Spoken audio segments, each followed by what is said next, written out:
আসসালামু আলাইকুম everyone. Ramzan special আজকের পর্বে সবাইকে স্বাগতম। আজকে আমি আপনাদের জন্য নিয়ে এসেছি বাঙালির জাতীয় ইফতার পেঁয়াজু। আর আজকে আমি এক রকমের পেঁয়াজু করে দেখাবো না, আজকে আমি আপনাদের জন্য দুই রকমের পেঁয়াজুর রেসিপি নিয়ে হাজির হয়েছি। আর এই পেঁয়াজুগুলো খেতে কিন্তু অনেক মচমচে এবং খেতে অনেক বেশি মজার। আশা করছি আজকের রেসিপি আপনাদের সবার ভালো লাগবে। তাহলে চলুন দেখে নেওয়া যাক কিভাবে এই সুস্বাদু দুই রকমের পেঁয়াজু তৈরি করে নেওয়া যায়।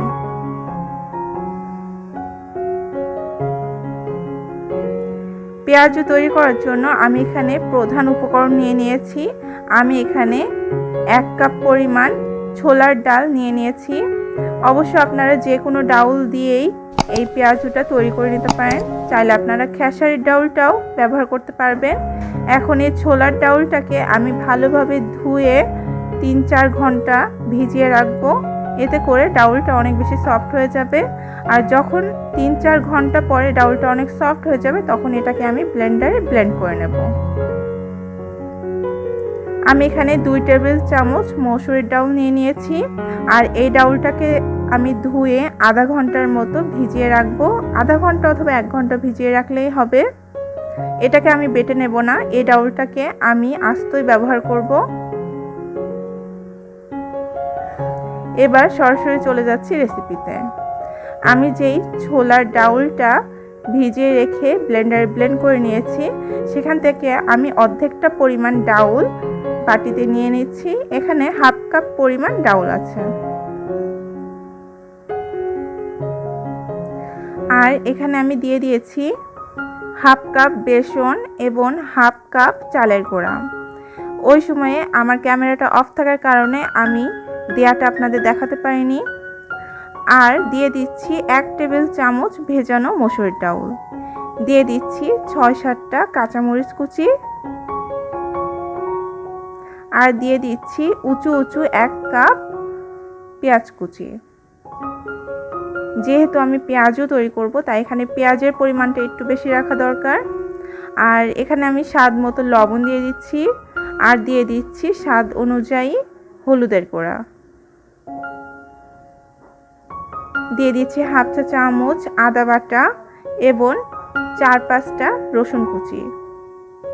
আপনারা চাইলে এখানে রসুনটা বেটে ব্যবহার করতে পারবেন, আমি এখানে রসুনটা কুচি করে নিয়েছি। এখন আমি হাতের সাহায্যে এটাকে মিশিয়ে নিচ্ছি। আমি জাস্ট আলতো করে এটাকে মিশিয়ে নিচ্ছি, খুব বেশি এটাকে মাখামাখি করার দরকার নেই, শুধু আলতো হাতে সব কিছু মিশিয়ে নিলেই হবে।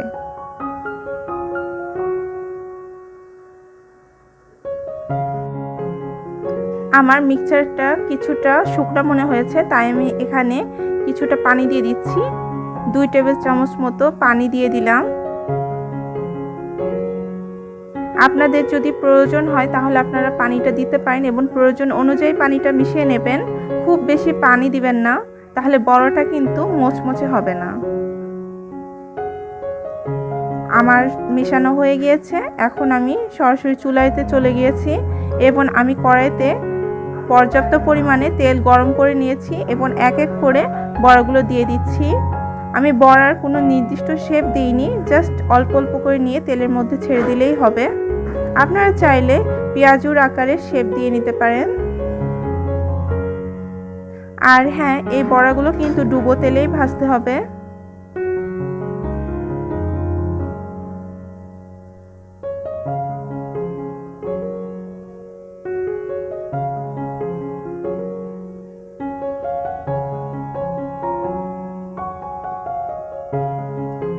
আমি চুলার আঁচটা মিডিয়ামে রেখে বড়াগুলো উল্টে পাল্টে ভেজে নেব।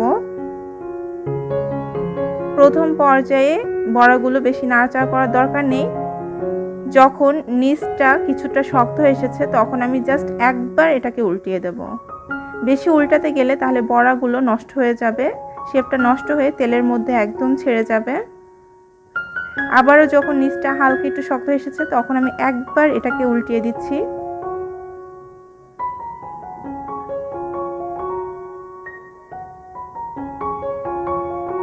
কিছুক্ষণ পর পর এভাবে উল্টে পাল্টে নিতে হবে।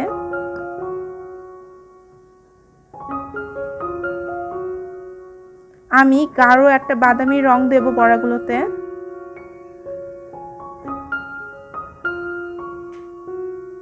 এই পর্যায়ে একটু ঘন ঘন উল্টে পাল্টে বড়াগুলো ভেজে নিতে হবে।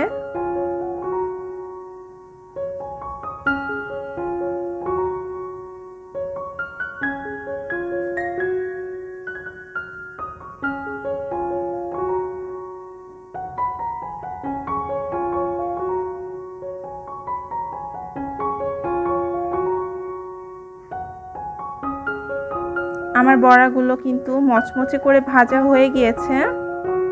এখন আমি এগুলোকে তুলে একটা কিচেন টিস্যুর উপর রেখে দেব, যাতে বাকি তেলগুলো টিস্যুতে চুষে নেয়।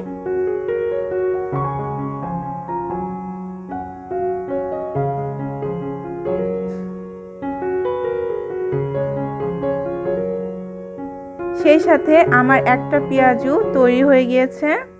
এবার আমি চলে যাব দ্বিতীয় পেঁয়াজু রেসিপিতে। সেই জন্য আমি আবারও যেই বলে আগের মিক্সচারটা তৈরি করেছিলাম সেখানে আমি দিয়ে দিচ্ছি উঁচু উঁচু 2 কাপ কলমি শাকের পাতা কুচি। আপনারা চাইলে এখানে অন্যান্য শাক বা সবজিও কিন্তু ব্যবহার করতে পারেন।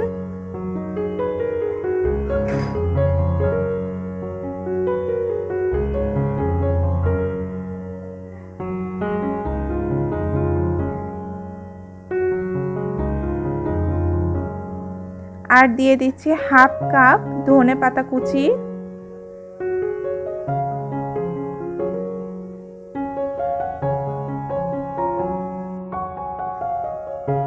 দিয়ে দিচ্ছি 4-5টা কাঁচা ঝাল কুচি। আর দিয়ে দিচ্ছি 4-5 টুকরো রসুন কুচি।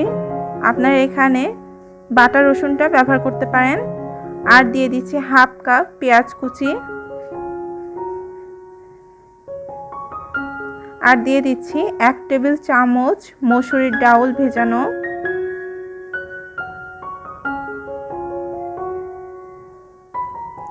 দিয়ে দিচ্ছি হাফ কাপ ছোলার ডাউল ভেজানো। এটাকে ভিজিয়ে বেটে তারপর আমি এখানে ব্যবহার করছি। আপনারা চাইলে শিলপাটায় বেটে নিতে পারেন। আমি ব্লেন্ডারে ব্লেন্ড করে নিয়েছি। স্বাদ অনুযায়ী লবণ দিয়ে দিলাম।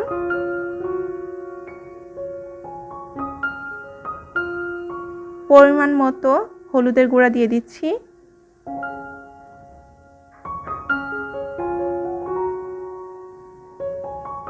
দিয়ে দিচ্ছি হাফ কাপ বেসন। এই বেসনটা আমার বাজার থেকে কিনে আনা। আর দিয়ে দিচ্ছি হাফ কাপ চালের আটা। এখন সবকিছু ভালোভাবে মিশিয়ে নিচ্ছি। খুব বেশি ঘষে ঘষে মেশানোর দরকার নেই, আলতো হাতে সবকিছু একসাথে মিশিয়ে নিলেই হবে।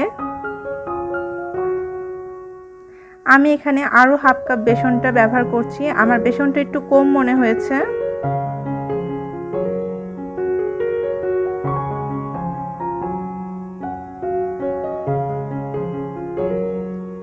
আমি কিছুটা পানি দিয়ে দিচ্ছি।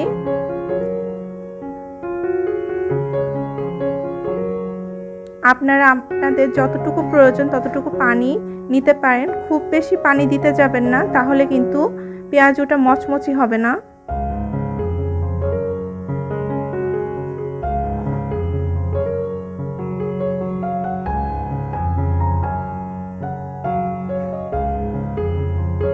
এই তো আমার সবকিছু মেশানো হয়ে গিয়েছে। এখন এটাকে আমি পেঁয়াজুর শেপ দিয়ে নেব। আমি একটা গোল চ্যাপ্টা করে শেপ দিয়ে নিচ্ছি। এই যে দেখুন, এইভাবেই আমি সবগুলো বড়া তেলে ভেজে নেব। একইভাবে আমি সবগুলো তেলে ছেড়ে দিচ্ছি। আর চুলার আঁচটা এই পর্যায়ে মিডিয়ামেই থাকবে।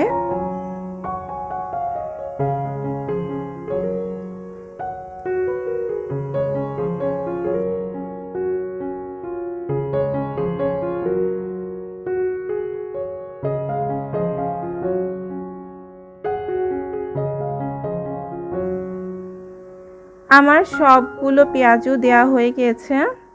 যখন নিচটা কিছুটা শক্ত হয়ে এসেছে তখন আমি জাস্ট একবার এটাকে উল্টিয়ে দেব। সাবধানে উল্টিয়ে দিতে হবে। বারবার খুব বেশি নাড়াচাড়া করার দরকার নেই, তাহলে বড়াগুলো ভেঙে যাবে। কিছুক্ষণ পর পর উল্টে পাল্টে পেঁয়াজগুলোকে ভালোভাবে ভেজে নিতে হবে। বেশ লাল লাল করেই আমি পেঁয়াজগুলোকে ভেজে নেব।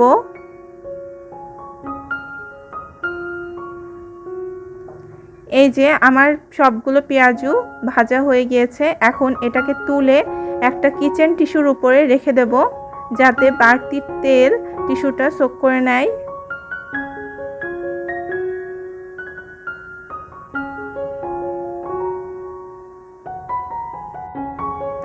এরই সাথে তৈরি হয়ে গেল আমার ইফতার স্পেশাল 2 রকমের পেঁয়াজু রেসিপি। আর এই পেঁয়াজগুলো খেতে কিন্তু ভীষণ মজার এবং ভীষণ মচমচে। আপনারা যখন বাসায় ট্রাই করবেন তখন বুঝতে পারবেন।